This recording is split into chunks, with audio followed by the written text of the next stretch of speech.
Welcome back. I'm so glad you're here. Today we're going to learn how to make butter. And this is one of my favorite recipes and just fun things to do, especially around the holidays, around Easter, Thanksgiving, when you're having nice soft rolls or biscuits. And it's just really fun and easy to do. It creates an experience and something that hopefully will make memories for years and years to come. Now, with butter, you just need one ingredient, and that's heavy whipping cream. Now, there's a difference between whipping cream and heavy whipping cream. You want to choose the heavy whipping cream because it has a higher fat content, and that will help your butter. And now in a little bit, I'll discuss how to select the right jar. And my preferred method of making butter is in a canning jar. You can make it with a stand mixer, you can do a hand mixer, a bunch of different ways, but that is my preferred way, is with a canning jar. And I'll discuss some different reasons why I select certain jars. But you can absolutely reuse any type of jar. It doesn't have to be a canning jar. I just happen to have quite a few of them. So stick around and we'll show you how to make butter. Well, we only need one ingredient, and that's our heavy whipping cream. I did want to talk to you about jars. Now, you can reuse any type of jar, just make sure it's good and clean and everything's cleaned out, that it's sanitized. My preferred method is with a canning jar, and I like to use a wide mouth canning jar just because it's much easier to get the actual ball of butter out, and we'll show you that.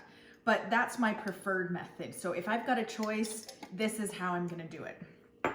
You can absolutely do it in a mixer, in a stand mixer, and mix it up. You can do it with a hand mixer, no problem. I just like using the mason jar just because it stays contained. I've got one thing to clean. It's just much easier. Now, one thing when we were kids, how we learned was usually at like an outdoor science school that we went to. I think it was 5th grade, or different, venues like that. Is they used to have the community collect baby food jars, and everyone would save them. And then each of the kids got a baby food jar. Now, this is not a baby food jar, but this is a 4-ounce jelly jar, but same kind of effect. And then we would put our cream in it, and we would use this kind of jar. And so this is great. You can, especially for a single serving for everybody making their own, especially little kids, it's great to use a baby food jar, any kind of small jar. You can use this size. It just depends on how much you want to make. Now, we're going to fill it up about halfway. And so take into consideration your size of jar. You can reuse a jam jar, a salsa jar, any of these different types. I wouldn't reuse the small neck jars. It's just because it's going to be more challenging to get your butter out, because with doing it in a canning jar, we're shaking it up so much, and so then it's going to create a ball of butter, and you just want an easy ability to get it out. So that's why I prefer the wide mouth jars over the skinny necked jars. So we'll bring it in closer and show you how we do it exactly. Now, it's important to use heavy whipping cream because it has a higher fat content. And so I'm just going to shake it up and then open my lid. And I'm just going to eyeball it to about halfway. I think about halfway would be about right there.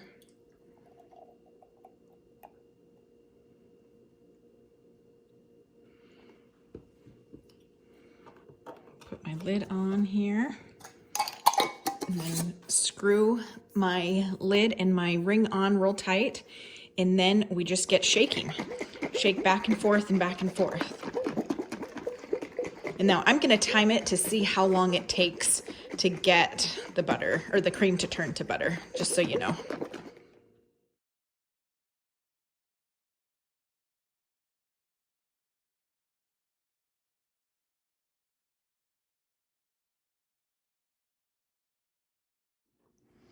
I just wanted to show you what it looks like at 7 minutes.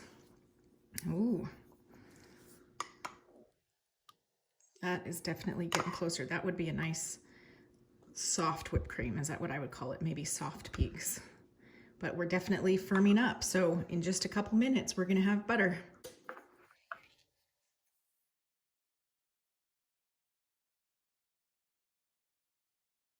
Okay, this is super exciting. So at 8:45, we are starting to have some separation. And this is when the butter is so close. And so this is super exciting.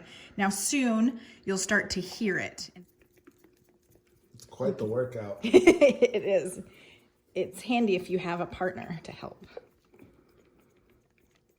But it's doing it. I don't know why I get so excited by it, but it's just such a fun thing. It's such a nostalgic thing from my childhood, I guess. All right. Now you've made it too, haven't you, when you were growing up as a kid? Yeah. Elementary school, they had us do it. We put a little marble in it, and so we'd hear the marble just clinking around, and all of a sudden there was no more sound. We can start to hear it now.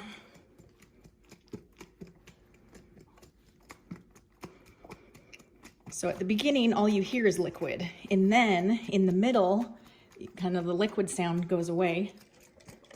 And then it comes back as we separate it. And this is why I like doing it in a jar, is because it already brings all of the butter all together on its own. You don't have to compress it. And so you can see there's our curds. And as we shake it more, so exciting. Now I just want, so less than 12 minutes, look at that. We've got our butter. And so now we're gonna take this and we're gonna drain this off, because we're gonna save our buttermilk for other recipes. And I'll show you how to process the butter to make sure it turns into butter. Okay, so I've just got a bowl, and then I've got a strainer. And I'm just going to strain my butter out. Now you can absolutely do this at the sink, but just for ease, I'm gonna show you on the counter. So I've just got a measuring cup or any vessel, and then I've got some water. And then I'm just going to rinse that off. And make sure you've got clean hands. And then come back over with some more. Oops. And just make sure that is all worked through. You kind of want to squeeze out a little bit. You don't want to squeeze too hard, just because in your strainer, then you'll have butter pushing through your strainer. But I just like to kind of firmly put it on. And then I'm going to drain, or I'm gonna remove this liquid and pour it down the sink, and then I'm gonna keep rinsing it until my water is clear.